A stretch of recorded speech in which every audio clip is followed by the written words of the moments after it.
සුබ දවසක් මගේ යාළුවෝ හැමෝටම. ඉතින් අද නම් vlog එක ඩේ vlog එකක්. ඉතින් මට අද කම්මැලිම හිතුණු දවසක්.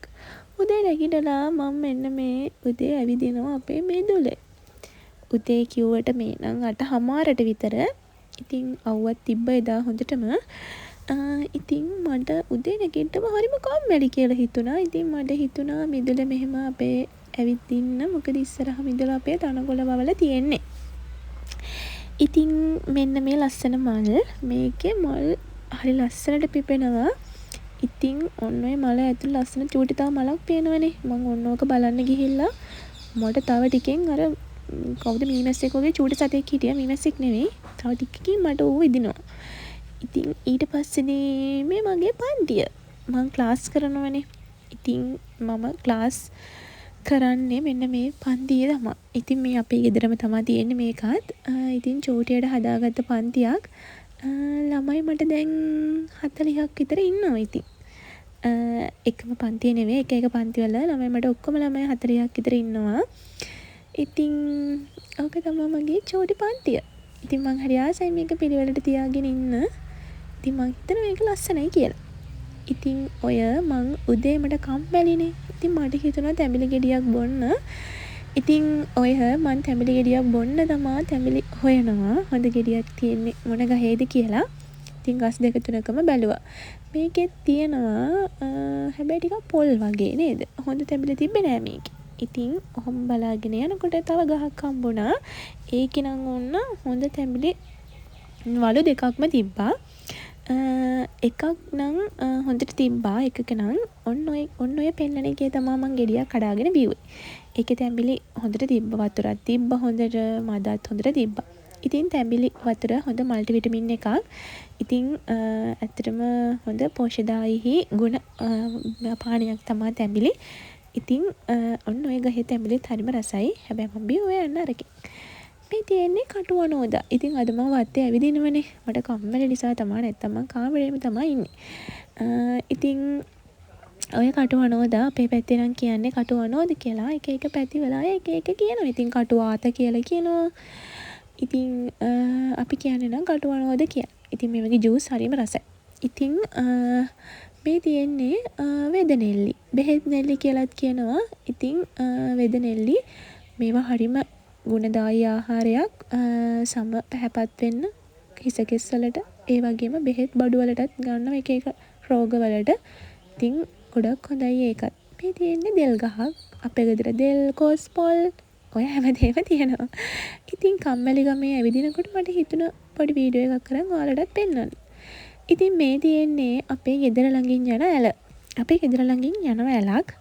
ඉතින් ඔය ඇල පාර ඔය ඔක්කොම තමයි. ඉතින් මට හිතුණා ඒකේ චූටි වීඩියෝ එකක් අරගෙන ඔයාලට පෙන්නන්න. මේකේ වතුර හැමදාම එන්නේ නැහැ. සතියේ දවස් 4ක් විතර වතුර එනවා. ඉතින් ඒ දවස් 4ට පොඩි ළමයි ඉතින් මේකේ පිරීලා නානවා. ඉතින් එයාලා හරි ආසයි. ඉතින් මාත් පුංචි කාලේ මේ ඇලේ නාලා තියෙනවා ඕන තරම්. මේ තියෙන්නේ මගේ දාස් පාත්තිය. මගේ කියලා ඉතින් නම දාගත්තට අපේ අම්මා තමයි මේව හිටවන්නේ. ඔයාලට ඉතින් වීඩියෝ වලින් ගේන්නේ මගේ කියලා තමයි. ඔය තියෙන්නේ මල්. මේ වගේ මල් ගොඩ පිරලා තියෙනවා. ඉතින් හැමදාම මල් ගොඩ පිරලා තියෙනවා. ඉතින් අපි පූජා කරන්න කඩනවා. අපේ ගෙවල් ළඟ අය ගොඩාක් අය කඩාගෙන යනවා ඉතින්. ඉතින් පන්තියේ ළමයි හවස පන්තිය ආවම මේ මල් වලින්ම තමයි මගේ පන්තියත් සරසන්නේ. ගෙදරනුත් මල් එයාලා ගේනවා. ඉතින් ඔන්න ඔහම වෙලා දවල් වෙලා කියන්නේ 9:00ට විතර 10ට විතර මේ මම යනවා පොලේ. යන්නේ නම් අපේ ලොකු තාත්තගේ අක්කත් එක්ක. ලොකු තාත්තගේ දුව. ඒ කියන්නේ අපේ මට වෙන්නේ අක්කා. ඉතින් එයා කතා කරාමට පොලේ යන් කියලා මාත් කම්මැලිකම හිටපු නිසා හා කියලා ගියා. ඉතින් ඔය තමයි රන්න. ඔය රන්නේ පොල. ඉතින් පොල තියෙන්නේ අඟහරුවාදයි සිකුරාදයි දවස් දෙකේ 3:00 වෙනකම් පොල තියෙනවා හවස.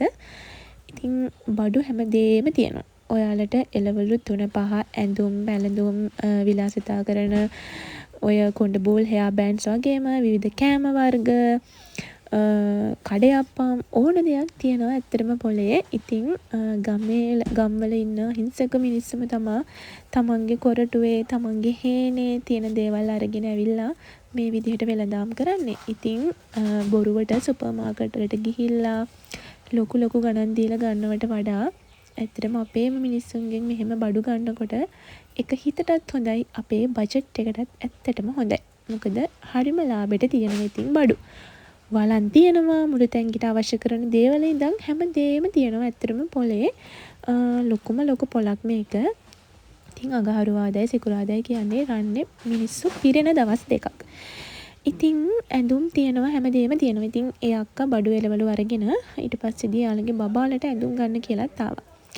ඉතින් ඔය පෙන්නන්නේ මට හවස පන්තියක්. ඉතින් උදේ වරුව කම්මැලිකමේ හිටියට හවස නම් කම්මැලිකම මට නැති වෙලා තිබ්බේ. මොකද මෙයාලා එක්ක ඉන්නවා කියන්නේ බුදු අම්මෝ කම්මැලි නෙවෙයි, මාවවත් කන්ට්‍රෝල් කරගන්න අමාරුයි. මොකද එහෙනම චණ්ඩිය ටිකක්. බලන්නකො මෙන්න මෙයා කරන වැඩේ. මේ ඉන්ටර්ල් එකේ බිස්කට් දුන්නට පස්සේදී මේ තියෙන බිස්කට් කඩ රටා හදනවා. ෂෝයිනේ, හරිම කියුට්. ඉතින් මෙන්න මේ විදිහට තමා ඔහොම චණ්ඩිය වගේ ඉඳලා අන්තිමේදී අකුරු ලියන්න මෙන්න මෙහෙම. හැම වැඩක්ම කරනවා හැබැයි හොඳට ඉගෙන ගන්න පුළුවන් දක්ෂය ටිකක්. ඉතින් අද උදේ කම්මැලිකමේ හිටියට හවස නම් මං හොඳට හිටියා. ඉතින් අද වීඩියෝ එක බලපු හැමෝටම ඉතින් ඔන්න මම thank you කියලා කියනවා. මොකද මට නිකමට දාන්න හිතුණා කම්මැලි දවසක මං කොහොමද දවස ගෙවන්නේ කියලා.